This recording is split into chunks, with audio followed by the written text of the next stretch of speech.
You get a lot of produce coming out of your garden. You've gone to the farmer's market. And you've bought a lot of produce for a very little price.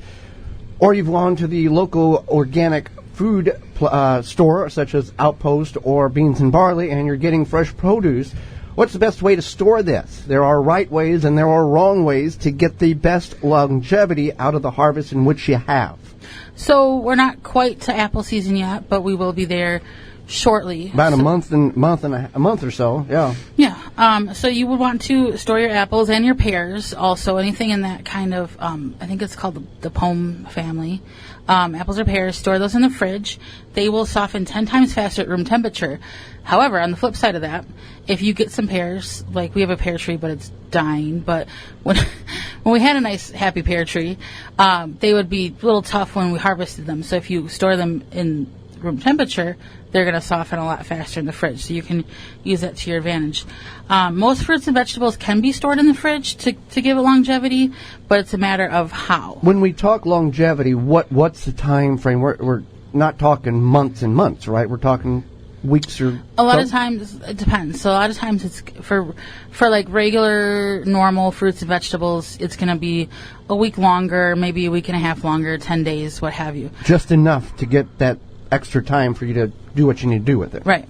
However, something like root crops, if you keep them if you harvest your root crops, you keep the soil on them, you don't rinse them off, not including potatoes and not including onions or garlic or anything like that. So I'm talking about like beets, carrots, parsnips, rutabagas, turnips, all of those types of root crops. If you keep the soil on them and you put them in like a nice plastic type bag, zip top bag, then those will store a little bit longer. We had those carrots stored for how long? A year. Was it a year? Yeah. They're a little questionable, but you could probably get 6 months out of them. Yeah. And safely. then at that point, and then if you go beyond that, then you probably just want to put them in like a stew or something. Well, some of the homesteaders, they'll take a wooden box or a crate, and they'll actually put sand in there, and they'll layer their root crops in that sand. Yeah, you can do that. And then you can put it even in like a garage or something where it's towards the colder areas, but not on freezing. the ground. Yeah. Because there's that radiation and that coolness from the concrete. If you put it on a shelf up above, heat rises, they're going to spoil much quicker. Or like if you have maybe you have like a back hallway or something that gets maybe a little bit of a draft. So asparagus, if you want it to last longer, you can wrap it in a moist paper towel, or you can stand them up in a glass of water and then wrap that in the paper towel. So kind of like how it's coming out of the ground. Now, all of these can be stored by canning, dehydrating, but we've covered that portion. We want to look at different alternatives of how to store the actual produce or fruit itself without breaking it down into a canned form. Right, so we're talking about like maybe you just have this one crop and you got a sweet deal on XYZ at the farmer's market for $4. Or just wherever, basically. So they do sell plastic like produce bags that have tiny little vents in those, and those are ideal for things like grapes, blueberries, cherries, strawberries, the more like soft-bodied fruits. Those are ideal, and those will keep longer in the fridge. Now, if you have fresh lettuce, it's actually best to wash it first, make sure it's dry, and then it's going to store longer for you. Even out of your own garden? Yep. Okay. So that's what's, and then you would use like, if it's not completely dry, you would take like a bag and put paper towel around it and then put it in there. Rhubarb can be wrapped in plastic and stored in the fridge. So like it seems like the stocky stuff like asparagus, rhubarb. What else is stocky? Celery. But you can also freeze the rhubarb as well. Yeah. Okay. Mm-hmm. But so those are all fridge items. And if you're doing a lot of these, because we're as guilty as the next person, we put something in the fridge, and then 3 weeks to 3 months later, we find that item and try to have to identify what archived item was this, because it is no longer what it once was, because it's gotten shoved to the back and changed colors and sometimes slimy. Mm-hmm. So we have to get rid of it. So it happens to all of us. So keep in mind what you're putting in there, and try not, if you're going to go this route, we want to buy what we can consume in a reasonable amount of time. Just because you can get 60 pounds of apples for 50 cents a pound doesn't mean you have to buy them if you're not going to use them for an extended period of time. Right, because sometimes you think you're saving money, but maybe you're actually throwing it away. Yeah. So bananas, tomatoes, potatoes, lemons, and limes, and other citrus fruits should be stored in a cool, dry place.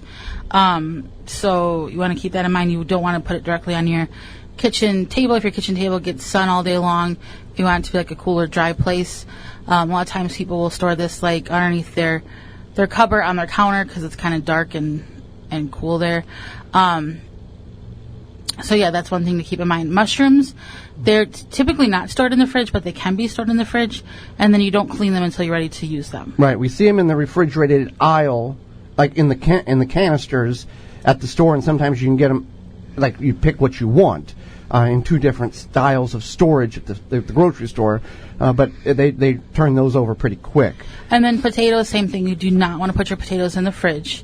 It changes the molecular structure of it, and then if you store them in the fridge, it actually increases the carbohydrates. It increases the sugars in the potatoes, so you want to keep those out of the fridge. Alters the taste. It can alter the taste too, yeah. So in that case, you want to find a ventilated area that's in a cooler place with plenty, the ventilation. Let's talk about tomatoes here. We're getting a lot of tomatoes. Some people are getting a lot of tomatoes. What's the best way to store tomatoes to get them the longest longevity out of them?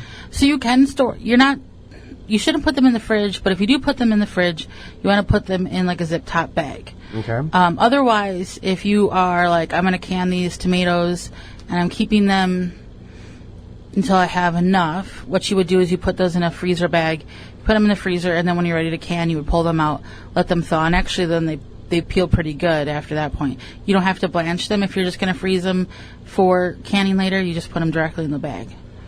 And we've done that. It's worked very well to gather up enough for what you need for. So things like mangoes, plums, peaches can be ripened at room temperature, and then they can be put in the refrigerator for longer storage. Yeah, we here in the Upper Midwest, I don't know if it's the same across the country, grocery stores have had an abundance of mangoes for a very, very low price. So that's one way to store it that way. Another fun thing I learned learned recently is the pineapple, if you store it, you're supposed to store it upside down. And what happens is because of how it ripens from the bottom to the top, and that way it kind of makes the sweetness better throughout. So do we take the green stalk portion or the head piece off and flip it upside down? We leave that on and just set it upside down. You gotta make yourself a pineapple hanger. Okay. You don't have to do that, but you don't want to cut the top off completely because that will expose the fruit itself. Mm-hmm. Okay. Yeah, but if you have to cut part of it off, or maybe if you have like we have wiry shelves in our fridge, maybe you can like jam it in there or something. And it's the same thing with this produce. If you're harvesting it, you want to leave a little chunk of the stalk on because, for example, if you take a cucumber and just pull it from the vine, you've opened up that top portion that the vegetable is exposed to the air. You want to leave a little stem to encapsulate that top. Right. Yeah. Same thing with pumpkins or melons or whatever the case is. That's a good fact to know. If you like, I like pineapple, and I would prefer it to be the sweetest. So that's good to know. You flip it over before you're ready to eat it. For more information, please visit thewisconsinvegetablegardener.com.